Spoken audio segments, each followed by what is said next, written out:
Krishna Singh, I am your Hindi teacher. बच्चों आज हम क्लास 3rd में आपको लेसन 3rd इंद्रधनुष और बूंदें पढ़ाएंगे। ठीक है बच्चों, ये देखिए ये आपका लेसन है। चलिए मुझे कौन बताएगा कि इंद्रधनुष किसने किसने देखा है, बताइए ज़रा। यस, सभी ने लगभग इंद्रधनुष देखा होगा। और इंद्रधनुष कब होता है? जब बारिश के दिन होते हैं उसी समय इंद्रधनुष क्या होता है, दिखाई देता है। तो बच्चों ये कहानी इंद्रधनुष और बूंदों के बारे में है। ये देखिए हमने इसको, ये आपके ये जो ब्लैक बोर्ड है उस पर हमने इस लेसन की वर्ड मीनिंग लिखी है। पहले हम आपको वर्ड मीनिंग बता देते हैं।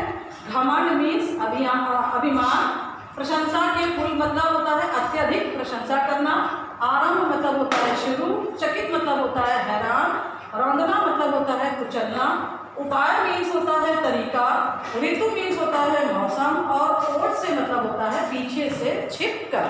बच्चों आपकी वर्ड मीनिंग देखिए, ये जो लेसन है, ये जो लेसन है उसके बीच में यहाँ देखिए ये है, इसके अलावा ये देखिए यहाँ पे ये आपकी क्या दी हुई है, वर्ड मीनिंग दी हुई है। ये लेसन के बीच में ही दी हुई है। चलिए बच्चों अब हम बताते हैं कि इस लेसन में है क्या। बच्चों इस लेसन में है कि बारिश के दिन थे और इंद्रधनुष जो है वो आकाश में छाया हुआ था। सब लोग जानते हैं बच्चों इंद्रधनुष जो है वो कितने रंग वाला होता है, मतलब इंद्रधनुष में कितने रंग होते हैं, कौन बताएगा?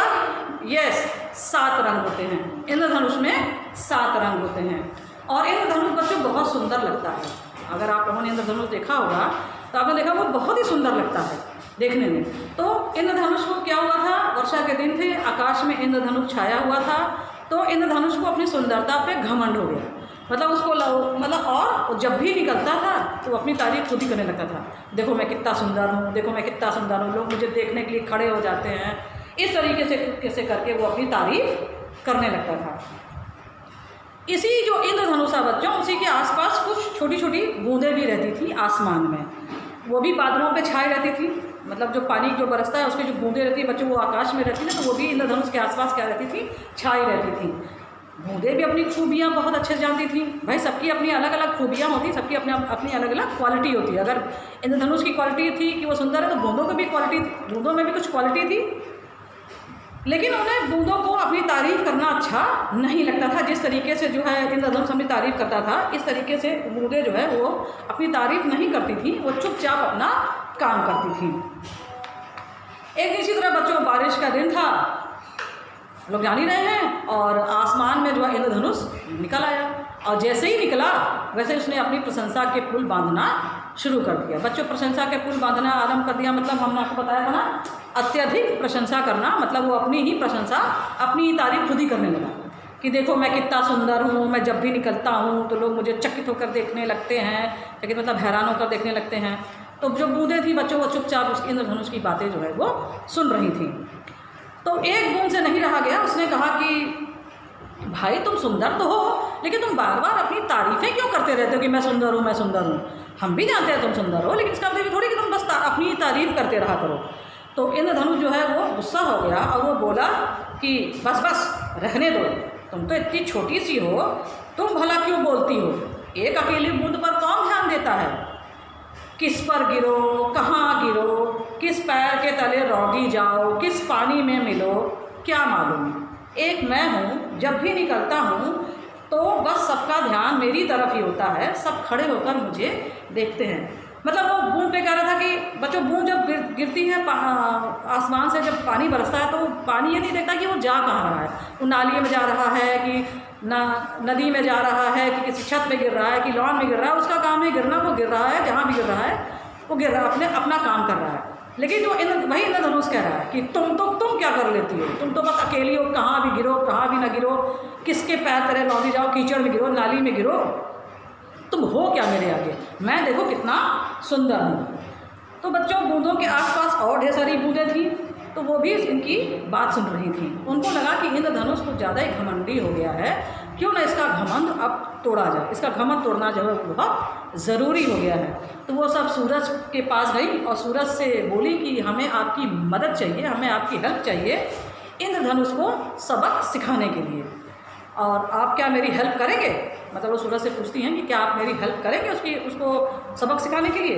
तो जो सूरज था बच्चों को इंद्रधनुष की बात बूंदों की बात मान गया, और दूसरे दिन जैसे ही बारिश रुकी, घमंडी इंद्रधनुष निकालने के तैयार हुआ। उसी समय सूरज ने अपने आप को बादलों के पीछे छिपा लिया और इंद्रधनुष ना निकल पाया। मतलब जब बारिश के बाद जब धूप निकलती है तो उसी समय जो है इंद्रधनुष निकलता है। धूप कब निकलती है? जब सूरज आता है। क्या होता है ना, जो सूरज होता है उसको क्या करते हैं, बादल ढक लेते हैं, तो सूरज जो है छिप जाता है। तो जब सूरज छिप गया, बारिश हो गई, तो जब बारिश हुई तो जब धूप निकलने वाली थी तो सूरज ने क्या किया कि वो नहीं निकला, उसने क्या किया, अपने आप को बादलों के पीछे छिपा लिया। जब बादलों के पीछे छिपा लिया तो इंद्रधनुष निकल ही नहीं पाया। समझ में आया?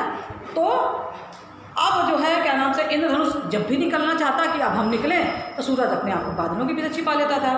तो इंद्रधनुष जो है वो परेशान हो गया और वो बहुत दिनों तक नहीं निकल पाया। हर रोज़ यही होता था कि सूरज जो है वो निकलता ही नहीं था और इंद्रधनुष उसकी वजह से निकल ही नहीं पाता था। क्योंकि बच्चों जब सूरज की किरणें पड़ती हैं तो वो कुछ आसमान में तो वो रंग जो है बिखेरते हैं, तो वही रंग हमें जो है वो आसमान में इंद्रधनुष के रूप में दिखाई देते हैं। तो जब तक सूरज नहीं निकलेगा तब तक इंद्रधनुष नहीं दिखाई देता है। तो सूरज निकल ही नहीं रहा था। इंद्रधनुष परेशान हो गया कि बिना सूरज के निकले हम निकलें कैसे। अब एक दिन इंद्रधनुष परेशान हो गया तो उसने बूंदों से कहा कि वर्षा ऋतु समाप्त होने वाली है, तुम सब मुझे निकलने दोगी या नहीं? यही हाल रहा तो लोग मुझे भूल जाएंगे। मतलब अब वो काफ़ी दिन से नहीं निकला तो वो अब परेशान हो गया कि भाई ये क्या तरीका है, हम निकल ही नहीं पा रहे हैं। अब बूंदे तो उनको सबक सिखाना चाह रही थी और सूर्य उसकी मदद कर रहा था। तो अब जो इंद्रधनुष था वो बहुत परेशान हो गया। उसने बूंदों से कहा कि अब बारिश तो ख़त्म होने वाली है, मतलब बारिश का दिन अब ख़त्म होने वाला है, और अगर हम नहीं निकलेंगे तो लोग मुझे भूल जाएंगे कि इंद्रधनुष भी कोई चीज़ होती है। तो बूंदें जो थी वो उसकी बात सुनकर मुस्कुराई और बोले कि अब समझ में आया, तुम सूर्य और हमारी वजह से ही निकल पाते हो। समझ में आया बच्चों? जो इंद्रधनुष होता है हमने पहले ही बताया था कि वो सूर्य की वजह से और बूंदों की वजह से ही निकल पाता है। जब सूर्य की किरणें हम पर पड़ती हैं तो हम उनकी रोशनी को 7 रंगों में बांटकर बिखेर देती हैं, हम ही तुम्हें बनाती हैं। तो बूंदों ने कहा कि अब बताया कि जब सूरज की किरणें बूंदों पर पड़ती हैं तो वो बूंदें क्या होती हैं, जो सूरज की रोशनी होती है उसको 7 रंगों में डिवाइड कर देती हैं और वही 7 रंग हमको इंद्रधनुष के रूप में दिखाई देते हैं। वह बूंदें बोलती हैं अब समझ में आया कि तुम हमें नहीं बनाते हो, हम तुम्हें बनाते हो, तुम मेरी वजह से बनते हो। तो अब इंद्रधनुष को अपनी गलती का एहसास हुआ। उसने बोला ठीक है, आज मुझे निकल जाने दो, क्या पता कल वर्षा हो या न हो। अब उसको जो है अपनी गलती का एहसास हुआ। उसने बोला कि नहीं, अब मुझे निकल जाने दो, पता नहीं कल बारिश हो या न हो।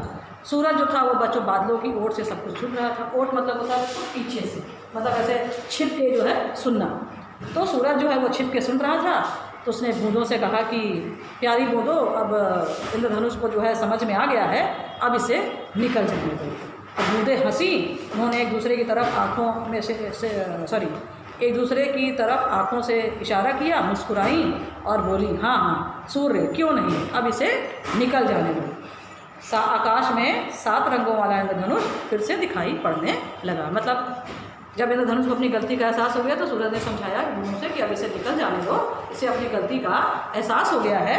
फिर इंद्रधनुष जो था वो क्या किया, आकाश में निकला और चारों तरफ अपनी रोशनी बिखेरने लगा। बच्चों इंद्रधनुष आप लोग जरूर देखिएगा और अपनी कॉपी में बनाइएगा। ये देखिए, ये है इंद्रधनुष, ये 7 रंग इसमें होते हैं।